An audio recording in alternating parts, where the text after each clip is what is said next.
Jésus. Il y a la puissance dans le nom de Jésus qui brise les chaînes, brise les chaînes, brise les chaînes. Alléluia, brise les chaînes, brise les chaînes, brise les chaînes. Il y a la puissance dans le nom de Jésus. Il y a la puissance dans le nom de Jésus. Il y a la puissance dans le nom de Jésus. Oh, oh, oh, qui brise les chaînes, brise les chaînes, brise les chaînes. Oh, oui. Les chaînes. Bonjour à tout le monde, je dis bonjour à toutes les personnes qui nous suivent actuellement. Je m'excuse de l'heure à laquelle nous commençons. Nous avons eu un retard par rapport à un problème technique. Avant de commencer cette exhortation, nous allons prier. Nous allons nous recueillir dans une attitude de la prière et nous allons tous prier. Père Céleste, nous te disons merci pour ce moment. Père, fais que tout ce qui va se dire soit dit et fait pour la gloire de ton nom. Que ton onction Jésus-Christ m'accompagne. Seigneur Jésus-Christ, la chair se taise et que ce soit toi qui parles. Je te dis merci pour cette parole qui va faire du bien. Merci pour cette parole qui va révolutionner, qui va booster la vie d'une personne. Nous t'avons ainsi prié dans le nom puissant de notre Seigneur Jésus-Christ. Amen. Amen. Bien-aimés dans le Seigneur, nous allons commencer notre exhortation. Le but de cette exhortation, c'est une suite de la prédication de dimanche sur Jérémie. La parole de Dieu nous déclare que Jésus-Christ a dit « Mes paroles sont esprit et vie ». Et il s'avère que nous prions depuis des années. Nous prions, mais nos vies ne changent pas. Pourquoi?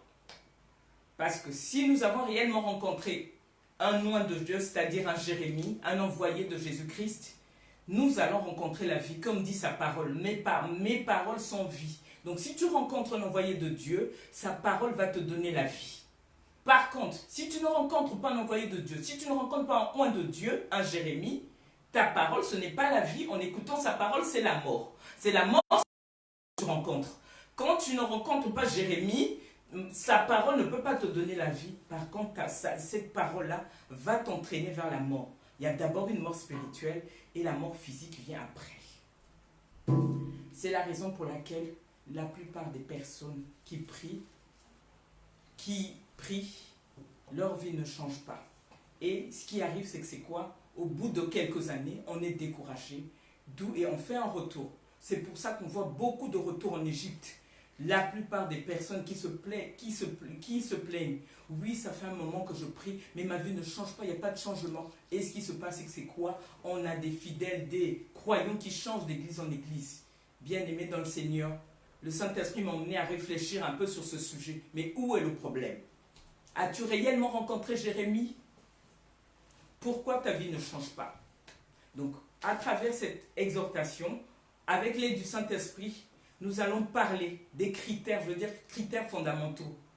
Bien évidemment, il y a plusieurs critères, mais on va parler de quelques critères qui nous permettent de reconnaître la parole, quelques critères qui nous permettent de détecter que cette parole vient d'un Jérémie.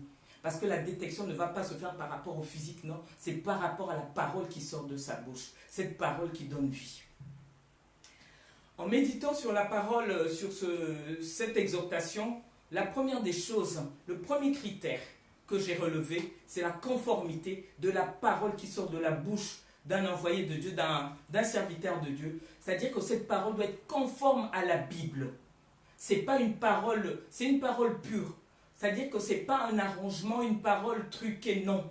Comme nous dit la parole de Dieu dans 2 Corinthiens 2, 17. L'apôtre Paul disait « Car nous ne falsifions point la parole de Dieu comme le font certaines personnes. » Donc la parole de Dieu, il dit, dans 2 Corinthiens 2, 17, il dit « Car nous ne falsifions point la parole de Dieu comme le font plusieurs. » Mais c'est de la part de Dieu que nous parlons en Christ devant Dieu.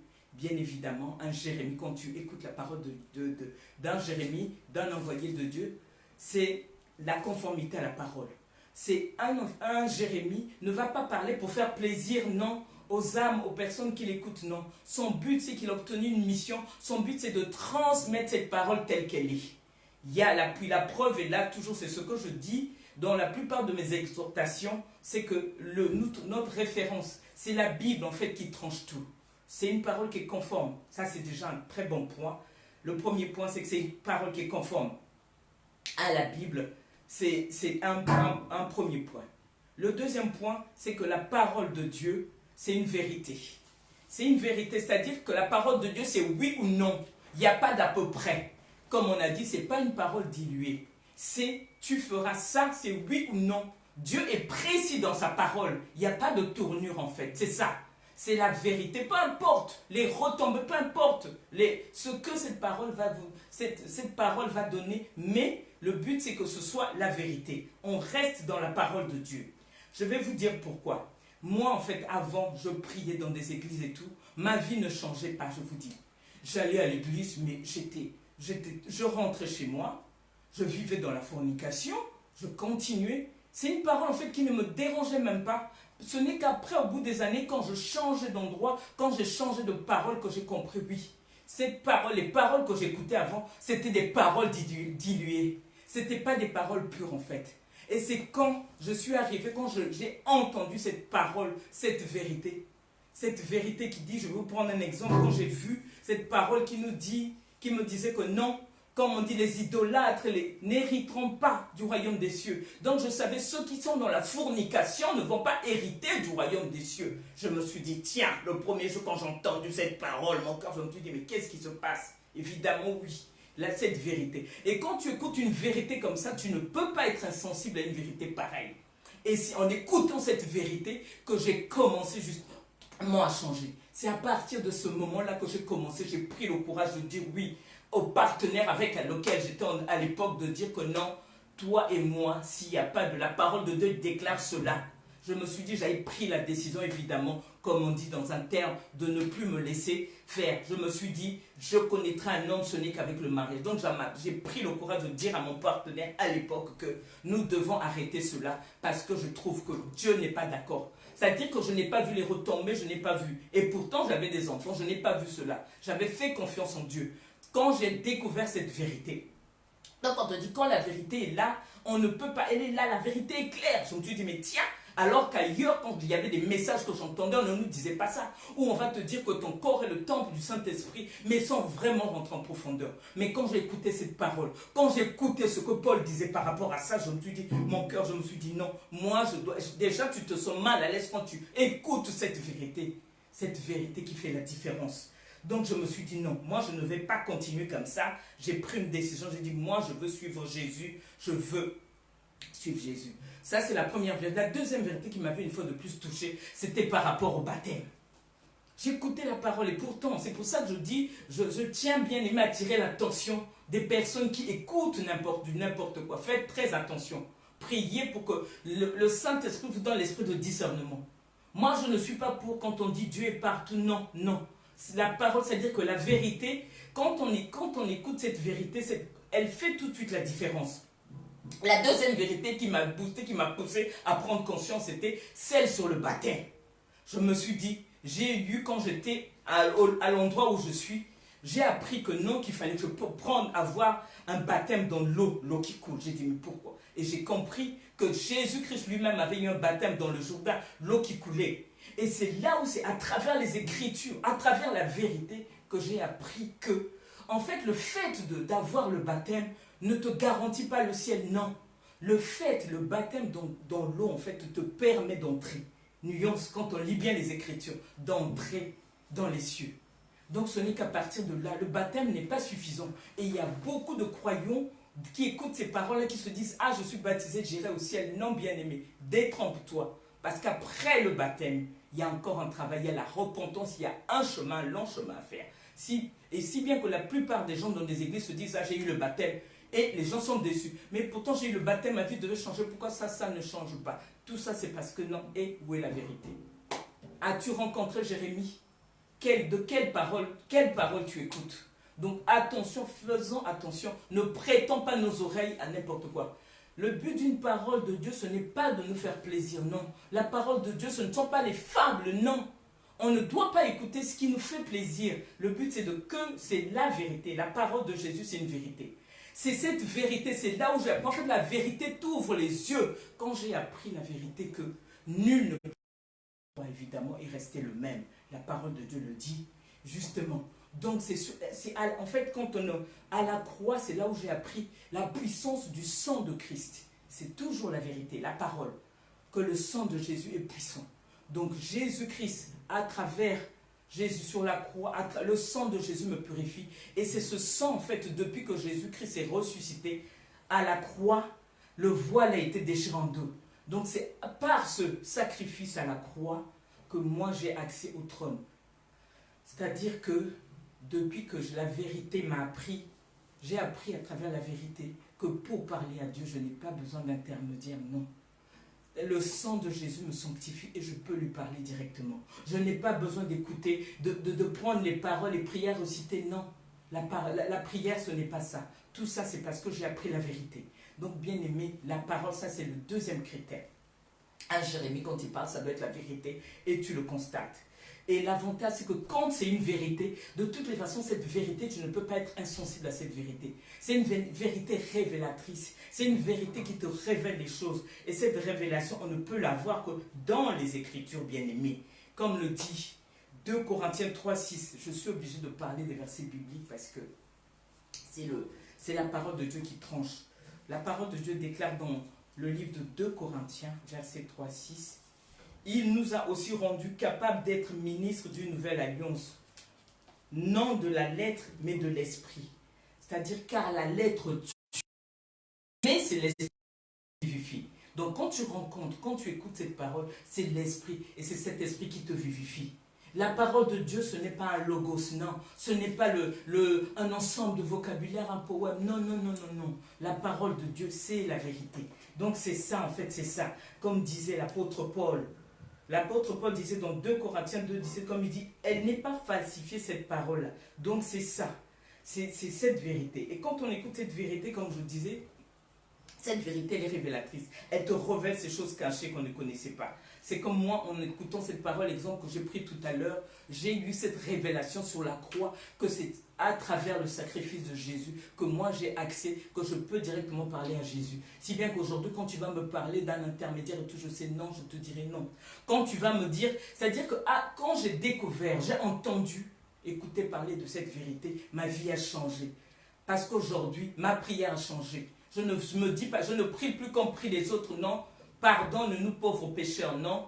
Moi, je ne suis plus une pécheuse, non. Le péché, mon péché, non, je ne suis plus. Jésus-Christ, le sang de Jésus m'a sanctifié, le sang de Jésus m'a lavé, le sang de Jésus m'a rendu sainte. Je ne parle plus. Pour moi, les saints, ce ne sont pas ceux qui sont morts. Les saints, c'est moi qui suis sainte. Parce que par le sacrifice de Jésus à la croix, j'ai été sanctifiée. Donc je ne prie plus, non, je ne prie plus pour dire que non, pardonne mes péchés. Je demande pardon.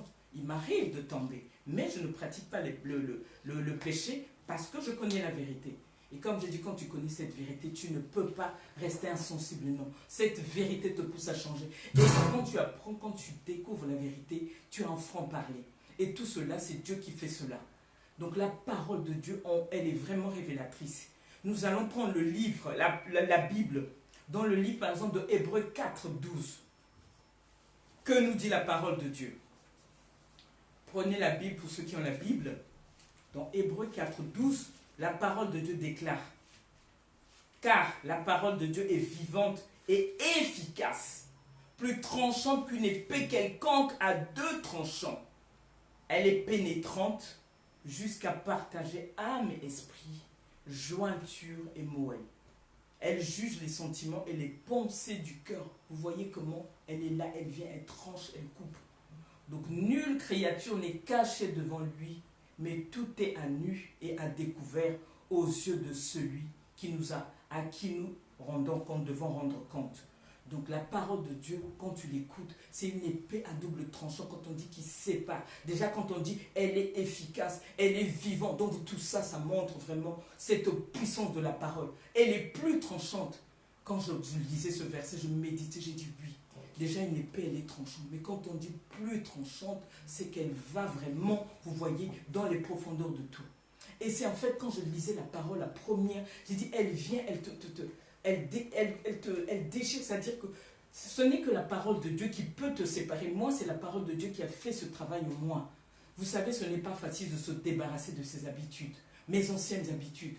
Et il a fallu que l'épée de la parole de Dieu tranche, coupe, me change et me transforme. C'est qui a fait que comme on dit, en fait, j'ai eu cette nouvelle naissance, mais tout se passe par la parole de Dieu. J'ai eu cette nouvelle naissance. Et comme on dit, j'ai vraiment expérimenté ces choses-là. Parce que quand la parole, vous savez, au début, quand tu l'écoutes, elle vient, elle te déchire le corps. Tu dis, mais qu'est-ce qui se passe? Et oui, c'est ça, c'est le couteau. Et un Jérémie, en fait, quand il prêche, quand il parle, il ne doit pas avoir peur. Il doit parler. Il doit déclarer la parole telle qu'on le dit là. Tel que c'est dit dans la Bible. Vous voyez, comme quand j'avais écouté la première fois, je dis cette parole qui nous dit, entre Bélial et Christ, y a-t-il un rapport? Je me suis dit, mais qu'est-ce qui se passe? Oui, c'est dans 1 Corinthiens 5, verset 10, où la parole de Dieu, elle est claire et précise, qui dit, autrement dit, il nous demande de sortir du monde, il nous demande d'ôter le méchant du milieu de vous. Je me suis dit, mais comment je veux pouvoir? Mes amis, mes frères, de ma famille, j'ai des amis qui ne connaissent pas Jésus-Christ, mais la parole me demande, Dieu me demande, me recommande de ne pas, de ôter le méchant, de ne pas passer du temps avec les impudiques et tout. Mais comment je vais faire? Bien aimé dans le Seigneur, on me dit toujours, Jésus est bon. C'est-à-dire que sa bonté dépasse nos limites. En fait, ce travail-là, c'est le Saint-Esprit qui le fait. C'est le Saint-Esprit. Moi, tout ce que je faisais, c'était de lire la parole, rester dans la vérité, écouter. Dieu m'a fait cette grâce de rencontrer Jérémie. Oh, c'est vrai. Donc, à travers Jérémie, c'est la vie. C'est la vie, c'est-à-dire que cette parole, comme on dit, qui donne vie aux ossements séchés. C'est-à-dire que qui donne la vie. Cette parole que Jésus-Christ avait prononcée au tombeau de Lazare. Il a simplement dit, Lazare, sors. Vous voyez, c'est cette puissance-là. Donc, moi, en fait, quand j'écoutais cette parole, cette épée à double tranchant, je me suis dit, mais comment ça va se faire? Et ce travail-là, c'est le Saint-Esprit lui-même qui l'a fait, qui m'a changé. C'est le Saint-Esprit, en fait, qui a mis de l'ordre du ménage dans mon milieu. C'est-à-dire que les personnes de mauvaise foi qui me fréquentaient, d'elles-mêmes, sans pour autant, j'avais demandé à personne de partir. Mais le Saint-Esprit a fait ce travail. De toutes les façons aussi, quand tu apprends la parole de Dieu, la parole de Dieu te transforme et te donne un caractère. C'est-à-dire que tu as maintenant, comme on dit, un dégoût du péché. Avant, quand j'entendais les prédicateurs prêcher, je dis, oh, mais ils abusent aussi et tout. Bien aimé, toi qui me suis, si tu n'as pas encore atteint cette étape-là, continue tout ce que je te dis. Si tu as rencontré Jérémie, reste dans la parole. Quand c'est là où tu vas vivre ça. Donc c'est ça, c'est le Saint-Esprit lui-même qui vient couper, qui vient séparer. Mais peu importe le nombre d'années où tu as connu ces personnes, c'est lui qui fait la division. Il écarte, il enlève sur ton chemin. Même, il met de l'ordre lui-même, le Saint-Esprit. Il fait son travail, il tranche. Donc, comme je disais, et la parole de Dieu, le but de la parole de Dieu, c'est quoi? Quand tu écoutes cette parole de Dieu au début, c'est-à-dire que c'est une parole qui te révèle, qui te montre ton mauvais côté. La parole de Dieu, c'est vrai qu'elle fait mal. Il y a eu des temps où la parole de Dieu m'a blessé. Où tu écoutes une parole, tu te dis, mais ce monsieur-là me connaît. Ou même des fois, tu peux te dire, mais ce prédicateur, il fait exprès. C'est une parole, il a. En fait, cette prédication, elle est pour moi, non. C'est le Saint-Esprit bien-aimé qui te parle. Si tu es un endroit où la parole de Dieu ne te rend pas mal à l'aise, bien-aimé, pose-toi les questions. Parce que le but de la parole de Dieu, en fait, c'est comme ça, te rendre mal à l'aise. En fait, c'est cette plaie, elle vient. Vous savez, quand on a une plaie, quand il y a du sang, qu'est-ce qu'il faut faire? Il faut mettre de l'alcool.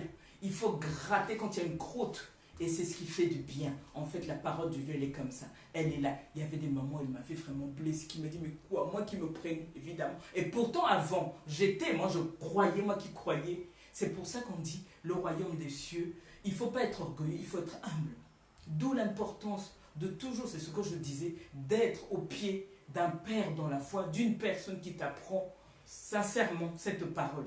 Parce que c'est au fur et à mesure, ce n'est pas un changement qui se fait tout de suite.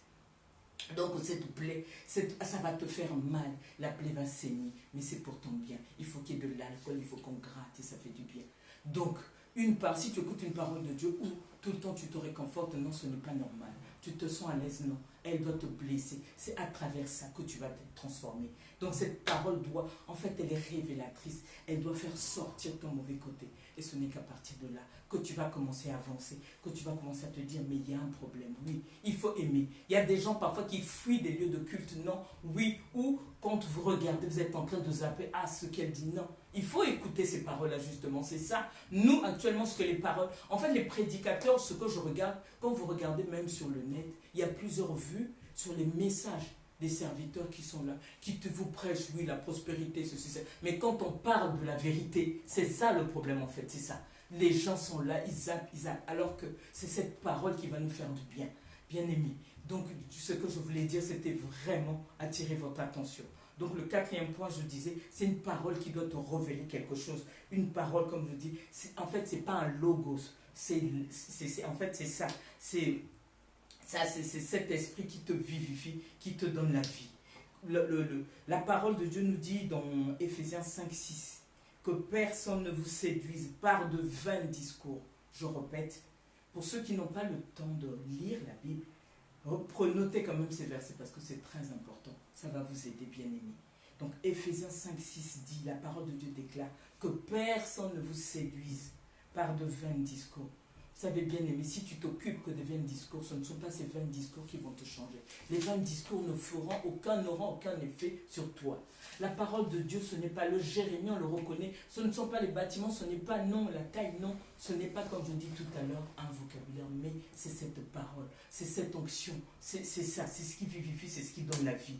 Donc la parole de Dieu doit vraiment apporter. Tout ça, ça fait que ça t'apporte un changement qui fait que ta vie n'est plus la même. Ta vie change. Je vais vous prendre un exemple. Moi, en fait, mon critère maintenant, quand je regarde une personne, on me dit oui. Parfois, on n'a pas besoin d'aller loin, en fait. Oui, cette personne prie. Peu importe, en fait. Quand on connaît la parole de Dieu, on ne juge. C'est-à-dire que c'est moi, quand tu regardes la personne, rien que même la tenue de la personne, je me dis oui. Je vois, par exemple, ce n'est pas pour... critiquer. Moi, depuis que la parole de Dieu m'a changé, j'ai compris une chose, c'est qu'il y a des choses que je faisais où même mon accoutrement a changé. Avant, j'ai dit maintenant, je me dis, quand je me regarde, mon but, ce n'est pas que je me mette là, que j'ai par exemple, quand je vois par exemple les prédicatrices, tu te présentes, tu as des cheveux rouges, verts, jaunes, mais le but c'est quoi? C'est ça, j'ai dit, mais quand tu as le Saint-Esprit en toi, le but c'est pas que c'est-à-dire que le Saint-Esprit te dit, tu te regardes. Il n'y a pas que l'intérieur, l'extérieur aussi. Donc le changement, il est interne et externe. Je suis désolée, les gens nous disent que non, Dieu c'est de l'intérieur. Non, c'est l'intérieur et l'extérieur. Comment te présentes-tu? C'est ce que je parlais une fois à une de mes filles qui va se reconnaître quand elle va écouter ce message. Je sais qu'elle me suit. Je disais à une de mes filles, écoutez, mais la présentation, elle est importante. En fait, quand tu as le Saint-Esprit en toi, le Saint-Esprit te dit, te regarde. Moi qui vous parle avant, quand je m'habillais, c'était des petites jupes. J'avais cet esprit de séduction. C'est-à-dire que quand je sortais dans la rue, quand les gens se retournaient, j'étais tellement contente. Alors que c'était l'esprit de Jézabel. Mais depuis que j'ai rencontré la parole de Dieu, depuis que cette parole m'a déchiré, m'a transformé, c'est des choses que je ne peux plus faire. Vous n'allez plus me voir me présenter devant, non, mettre une petite jupe, non. Même déjà avant de sortir, le Saint-Esprit doit te parler. Mon corps est le temple du Saint-Esprit. Ce corps est caché. Il est à moi, à Dieu et à mon conjoint, certainement. Donc, il y a des parties que les personnes ne peuvent plus voir. C'est ce que je disais. Je dis, mais quelle est la différence entre nous qui prions et, excusez-moi, les prostituées de Château-Rouge? Les prostituées de Château-Rouge vont s'habiller comment? Avec des cheveux rouges, verts, jaunes. Et toi, une chrétienne, quelle image véhicules-tu? Je suis désolée. La parole de Dieu nous le dit. La femme doit s'habiller d'une manière décente. Évidemment, décente, ça dépend de qui il est. Mais décente, c'est selon. En fait, c'est ça. Une personne, elle doit être neutre. Le but, ce n'est pas de sortir. En fait, quand Dieu te transforme, tu t'en fous en fait du regard des gens. Tu t'en fous du regard. Le plus important pour toi, oui, je m'habille, il faut être belle, oui, c'est sûr. Qu'on veut tous, oui, clair. Mais ce que je faisais avant, quand je mettais les petites jupes, quand les gens me draguaient, m'appelaient, j'étais contente. Alors que maintenant, j'aurais honte. Le but, c'est que ça, c'est un esprit de Jézabel que j'avais. Donc le changement, c'est ça, je veux souligner ce changement. J'ai rencontré Jérémie, j'ai écouté la parole de Jérémie. Jérémie m'a transformé. Jérémie a transformé mes habitudes. Jérémie a transformé ma manière d'être, ma manière de me tenir. Donc depuis que j'ai rencontré Jérémie, il y a une attitude que je peux avoir. Il y a des tenues que je peux mettre. Mes tenues, ce n'est pas seulement à l'église, mais c'est partout, même à la maison. Donc on fait attention. C'est-à-dire que je fais attention. Donc moi, des fois, quand je vois une personne qui parle, je regarde comment la personne est habillée, je dis, il y a encore un travail. Le Saint-Esprit n'a pas fini son travail. Ce sont des critères. Donc on est là, on apprend. Le but de ces exhortations, c'est de vraiment qu'on parle, que le Saint-Esprit nous révèle cette vérité. Parce qu'en ces temps difficiles, il est vraiment temps, bien aimé, comme je dis, de rencontrer Jérémie. Parce que si on ne rencontre pas Jérémie, on a dit c'est ou Christ ou Bélial. Donc quand on rencontre l'envoyé de Bélial, je vous dis, comme souvent ce sont des loups revêtus à la peau d'agneau, si tu n'as pas cet esprit de discernement, ce n'est que la parole, ce qui sort de sa bouche, c'est ce que nous avons le pouvoir de juger, à partir des critères que moi j'ai recités. Donc j'exhorte, j'encourage toutes les personnes qui me suivent à vraiment regarder. Toi qui es là, bien-aimé, regarde-toi. Remets un peu, revois un peu ta vie. Regarde un peu dans le rétroviseur de ta vie. Depuis que tu pries ou tu écoutes la parole que tu écoutes depuis des années, ta vie était comment? Parce qu'en fait, c'est comme ça qu'on reconnaît. Il y a 3 ans, 4 ans, quand j'ai rencontré Jérémie, ça ne se fait pas d'un coup. C'est vrai que c'est un processus, il faut le vouloir. Mais tant que la parole de Dieu ne produit pas ces effets que j'ai cités ici, tant que cette parole n'est pas la vérité, quand ce n'est pas une épée à double tranchant, non. Ou le but, c'est que si tu es à un endroit où cette parole te fait mal, reste là. Le but, il faut que tu mettes en pratique cela. Le but, c'est ne pas critiquer, non, ne fuis pas, parce que c'est ce qui va te donner la vie, c'est ce qui va te pousser. Ce n'est qu'après, c'est ce qui va te pousser à avancer, ce qui va te pousser à croître et à te rapprocher de plus en plus de Jésus-Christ. C'est un peu ça. Donc, Jésus-Christ est fier de nous. Le but, c'est qu'on avance, qu'on fasse sa volonté. Nous devons nous poser des questions. Donc, comme on dit, la prédication que nous dit souvent, qu'on écoute souvent, c'est que notre premier ennemi, c'est la chair. Et la chair, en fait, pour arrêter, pour faire tomber les habitudes de la chair, ce n'est pas facile. C'est la parole. Donc, il n'y a que la parole. Et il faut accepter, bien aimé. C'est ça, un enfant de Dieu doit accepter. C'est-à-dire que Dieu nous prend dans cet état. Mais si tu n'acceptes pas de changer, si tu repousses la vérité, bien aimé, ben c'est pour ça, en fait, que quand on voit les endroits où on prêche l'évangile pur, les bancs sont vides. Pourquoi? Parce que l'être humain n'aime pas la vérité. Les gens fuient. Les gens aiment aller là où il y a cette parole diluée, où on dit tout. Et non, le but, c'est pas ça. Mais c'est pas ce qui va nous emmener au ciel. Je tenais à attirer notre attention parce que quand on écoute les témoignages de ces personnes, soi-disant qui ont une mort, ou qui étaient dans le coma, qui étaient partis, quand ils reviennent, actuellement, c'est toujours le même message. Ils nous disent, vous savez, l'enfer est rempli. Donc nous, toi qui écoutes cette parole, Jésus-Christ a permis que tu écoutes cette parole. Remets-toi en question. Regarde un peu, écoute. Quelle parole tu écoutes? Quelle parole? As-tu rencontré Jérémie? Si tu n'as pas rencontré Jérémie, bien aimé, prends le courage d'arrêter de changer. Moi, c'est au bout de la 20e année, j'étais dans un endroit où j'ai dit non. Si je continue, je risque de rater, évidemment. Je bénis Dieu. C'est cette grâce que Dieu m'a fait. J'ai dit non, je vais suivre. Je n'ai pas regardé le nombre de personnes, non. Quand tu as un endroit, c'est-à-dire que tu sens le changement. Et ça, c'est des critères. Ça, c'est des critères. Tu pries depuis des années. Ta vie a-t-elle changé? Qu'est-ce que tu fais? Quelle vie tu mènes? Il y a 10 ans, tu mettais des mini-jupes. Il y a 10 ans, tu t'habillais sexy. Mais au bout de 20 ans de paroles, tu ne peux plus t'habiller comme ça. Non, il y a un problème, bien aimé. Pose-toi des questions. Pose-toi des questions. Il faut que tu changes. C'est-à-dire qu'il y a l'intérieur et l'extérieur aussi qui doit changer. Le but, c'est quoi? C'est d'être convenable. Un enfant, c'est ce que je dis toujours, et moi en tant que maman, le problème c'est que surtout après le confinement, c'est je mène la guerre à mes filles. Non, non, on est là. C'est-à-dire que, c'est ce que j'ai, quand tu rencontres aujourd'hui, il n'y a pas d'âge. Le Saint-Esprit vient en toi, le Saint-Esprit te change. Et c'est ça, en fait, on doit donner envie. C'est ça, on doit avoir un comportement. Et tout ceci change avec la parole de Dieu. Ne repoussons pas la parole, ne critiquons pas la parole. La parole de Dieu n'est pas là. Ça ne nous empêche pas, on vit comme tout le monde. Jésus-Christ l'a dit, nous sommes dans ce monde. Nous vivons dans ce monde, mais nous ne sommes pas de ce monde. Donc, Jésus-Christ reprochait d'ailleurs à ses disciples, il leur disait, vous êtes d'en bas. Tant que vous serez d'en bas, vous ne verrez pas le royaume des cieux. Il est temps que l'on prenne conscience. Bien-aimé, pose-toi la question là où tu es. Depuis 10 ans, 20 ans, ta situation ne change pas. Le changement ne se mesure pas seulement par le gain. Non, l'argent, non. Comme je dis toujours, Satan bénit, Dieu aussi bénit. Mais la paix, ce que Dieu donne, le changement dans ton corps, ce n'est pas normal. Tu as cette apparence, tu t'habilles comme ça, tu vis comme ça depuis des années. Et la parole, non. La parole te change l'intérieur et l'extérieur aussi. Le changement doit être constant. Le langage, tout va avec. Donc je prie Jésus, Dieu. Mon but, c'est que nous puissions rencontrer Jérémie, ou ceux qui sont dans des endroits, posez-vous des questions. Avons-nous vraiment rencontré Jérémie? Donc le but, que le Saint-Esprit nous aide tous à avancer, à rencontrer des Jérémies. Je vais prier, je vais remettre cette prière, tous ces moments, entre les mains de Jésus. Père Céleste, je te dis merci pour cette exhortation. Papa, j'ai parlé. Fais que, papa, toi, tu fasses le reste. S'il y a une personne qui est là, papa, qui est dans un endroit, papa, peu importe, qui est attiré par quelque chose qui n'est pas Jésus, un critère qui fait que, papa, qu'il puisse entrer, papa, dans le royaume de cieux. Saint-Esprit, fais ton travail. Montre-lui. L'esprit révélateur, c'est toi l'esprit qui vivifie. Montre-lui, papa, ce qu'il doit faire. Montre à cette personne qui est là, qui m'écoute, qu'il est temps qu'il prenne le courage.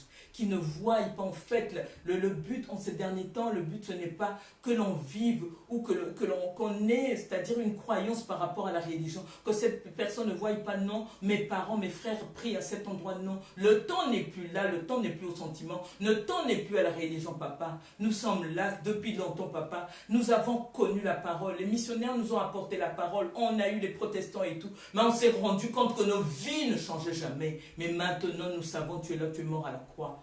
Papa, mon souhait, c'est que ce soir, c'est que tu touches cette personne. Il n'y a que la parole de Dieu. Que la parole de Dieu brise. Cette parole qui brise les chaînes. Que cette parole brise ces rocs, ces cœurs endurcis par Satan. Que la parole de Dieu nous révèle. Jésus, que les écailles de nos yeux tombent et que l'on sache qu'on retrouve le bon chemin et que l'on soit au bon endroit. Et tout ceci pour la gloire de ton nom. Nous t'avons ainsi prié au nom de notre Seigneur Jésus-Christ. Amen.